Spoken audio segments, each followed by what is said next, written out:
Pigmentation is something that we all struggle with and we dislike a lot because it creates complexion indifferences on our skin. You get two types of pigmentation, an epidermal pigmentation and a dermal pigmentation. And what is the difference? Epidermal pigmentation is pigmentation that we get on our skin, specifically on our face and even neck area, because of environmental extremities, like we spend too much time outdoors and in the sun, and then we get pigmentation. Or we can even sit too long in front of computer screens and then we can get pigmentation. Another thing that can cause pigmentation is, of course, when we use products that contains fragrances and dyes that are not pH balanced or contains the wrong preservative system. So basically it's an irritant to the skin that causes pigmentation. Then on the flip side, you get dermal pigmentation, which tells you it's more of a systemic pigmentation. And what is this? We call it melasma, and many females struggle with melasma when they are pregnant. They get what we call the pregnancy mask over the skin. They even have this brown line, the linea nigra line on the tummy.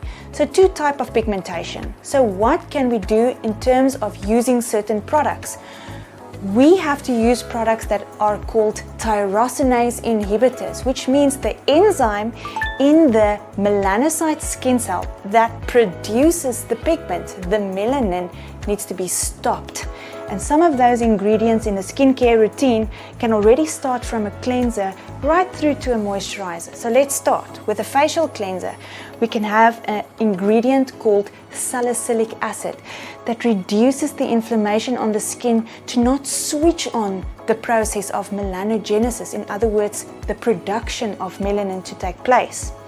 Of course, we can have a beautiful serum in the morning called vitamin C concentrate. So this is self-explanatory, but a high concentration of vitamin C always leads to skin brightening and it suppresses the formation of new pigment to form.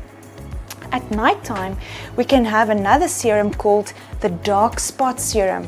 Ingredients in this product contains retinol, that stimulates faster cell turnover rates, niacinamide, which is a vitamin B3, vitamin E for antioxidant activity, so it brings up the pigment closer to the outer layer of the skin till eventually you flake it off.